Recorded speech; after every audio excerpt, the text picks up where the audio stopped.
Today we are talking about raising rabbits for meat as food, and I'm standing here next to my rabbit cages. My personal way of keeping rabbits is to keep them in separate cages, but you can also keep rabbits loose or have an enclosed area for them to stay in.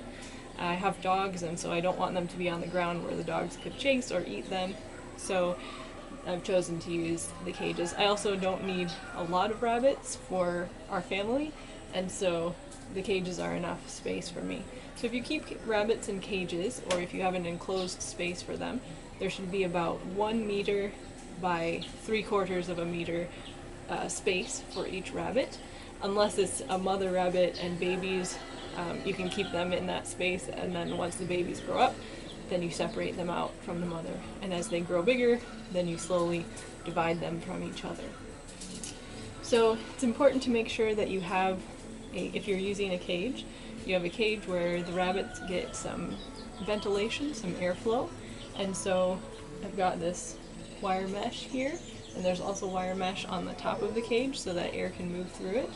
But you also want to make sure that they're protected from predators as well as from rain and too much heat. And so I'll show you later, but I have a shade over it which protects them from rain and from the sunshine. And then it's also lifted off the ground and it seals quite well so that other predators can't get in. Here's a look at the rabbit cage setup from farther away. So you can see the shade over it to protect them from the sun and from the rain. There's also a tree above it which helps to keep it cool. And then the cages are there, they're raised off the ground so that it's easy for me to reach inside. And they're protected from predators on the ground, namely my dogs. When you are making a cage for rabbits or an enclosure, it's good to make sure that you're using materials that won't be harmful to the rabbits if they chew on them, because as rodents they like to chew on stuff. So mine is made out of wood, and then the wire is metal, and then if you use containers for their food, it should be metal or glass, but not plastic, because if they chew on the plastic and eat it, then it can be harmful to them. You see that I've used glass containers and the metallic water container there, as well as the metallic container for the food, so that the rabbits won't chew on it and eat any plastic. So with my rabbits, I have the females kept in separate cages from the males. I want to keep at least 1 male to 2 females, and then when I want to breed them, I bring the female out of her cage into the cage with the male, watch them until they mate, and then bring her back to her own cage. And you want to do it that way rather than the other way around, because the female can get really defensive if you bring another rabbit into her cage. So the male has his own cage, he's always there by himself. The females, when they have babies, it's the female mother and the babies who are in the cage together. And then once they're at about 2 months, then I'll take them out and put them separate from the mother so that all of the babies are together, and then the mother is alone and she can recover from nursing the babies and being with them. By about 3 or 4 months old, rabbits are sexually mature and you're able to breed them.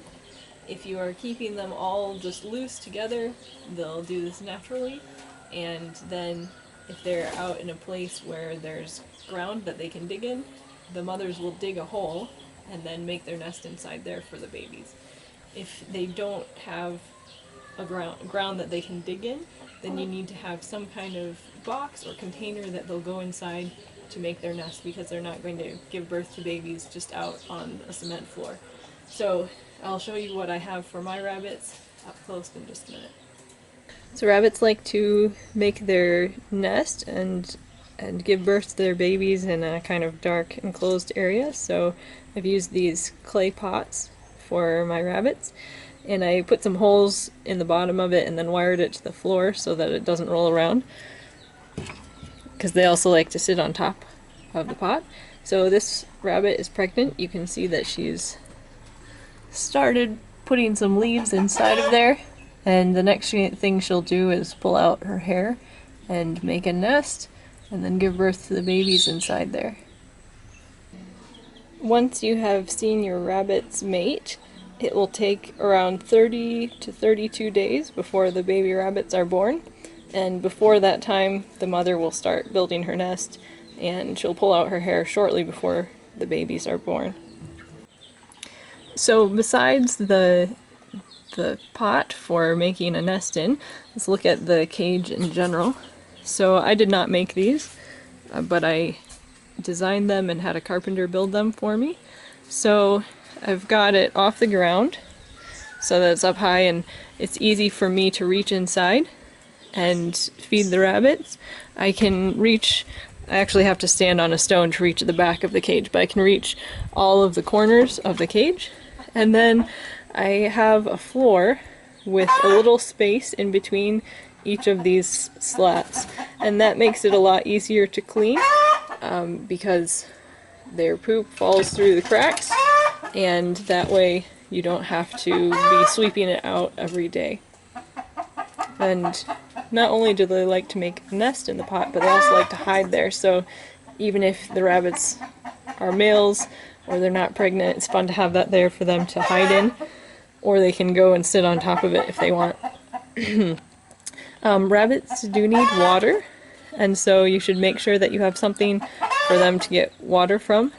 And they will get water from the leaves and greens that they eat, but it's good to also have a bowl. So you can see this one here is also a female, but she's not pregnant, and she has a bowl of water right there, so they'll drink their water. And then I have that other little plate so that if I give them other banana peels, or if I have sweet potatoes and I cut off the bad parts, I'll give that to them. You can also give them peels from other fruits like mangoes, and they enjoy that as a special treat. And I'll put it in the bowl so that it doesn't fall through the cracks in the floor. I've also got a metal can here. You can't see it in here. I'll show you in a different cage.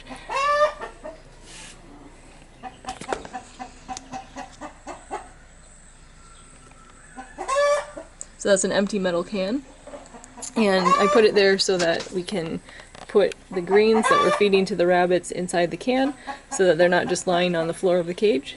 They don't like to eat the food that's lying on the ground, but they'll eat it from here, or if you wanted, you could tie it so that tie it to a corner of the cage, the food, so that it's hanging down, and then they'll eat it from there.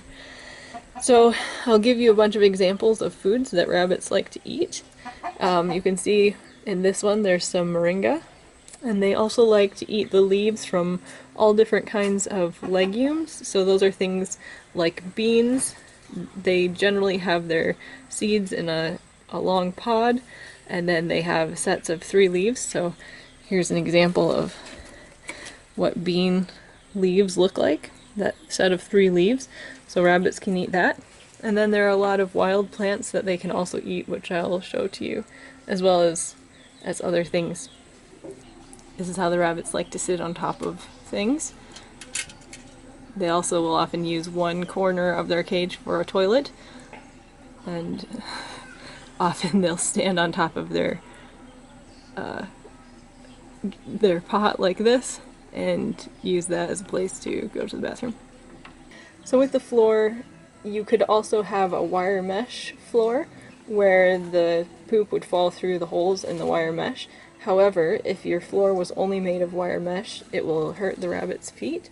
And so if you have a wire mesh floor, you need to make sure that you have a wooden kind of platform in some place so that the rabbit can go and stand on that so that its feet aren't hurting. So I like the wooden floor, even though the rabbits sometimes will chew on it.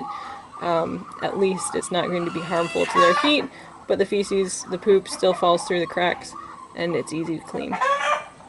In order to properly handle rabbits so that you don't hurt them, it's important that you hold them properly.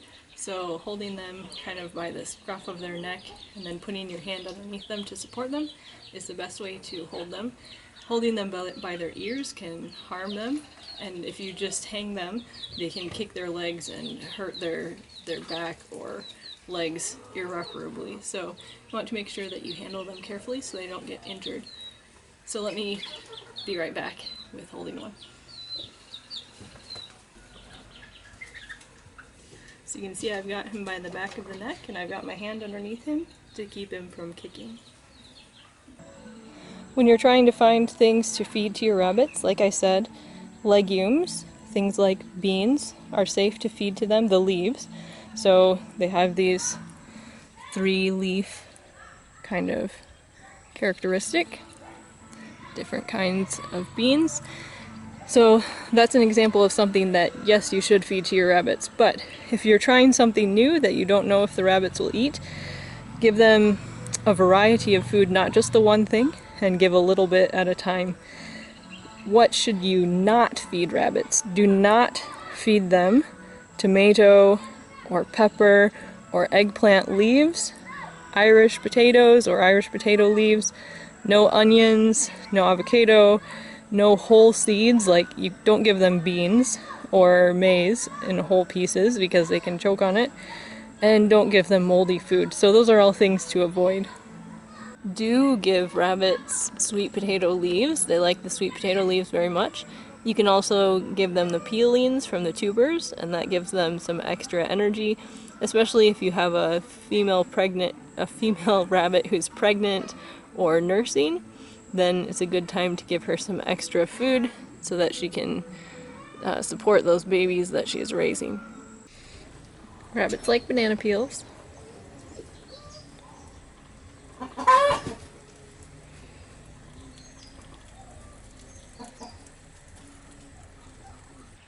Besides banana peels, rabbits can also eat banana leaves.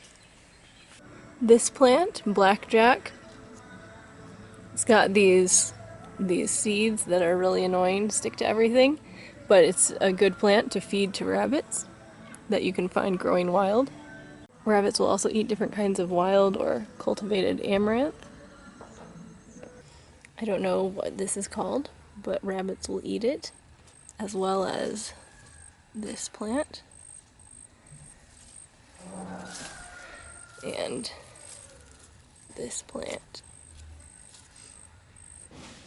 This is a plant you can often find growing wild, which rabbits will eat. This is another wild plant that rabbits will eat, and there are different varieties of it that they like to eat. Rabbits will also eat grass, but you don't want to only give them grass to eat. It's good to give them a variety of different foods. This plant is called Lucena, and it's also a legume, and you can feed the leaves to rabbits. It's very nutritious, high in protein. You can also feed it to other animals like goats or cows or sheep, but you want to make sure that it's not more than half of the food that they eat, because then it can be a problem for them. So again, having variety is really important. This female rabbit has now given birth, and you can see that she pulled out her hair and put it into her nest. There. And the babies are still just a day old, so you can't see them yet, but you can tell that she's given birth when you see that the hair kind of moves around a little bit sometimes. And you don't want to worry about her nursing the babies. She'll only do it once or twice or 3 times a day, so you might not see her go in there at all. But trust that she's feeding the babies, and they're growing. They grow very fast, and within a week you should be able to start to see them moving around when you look.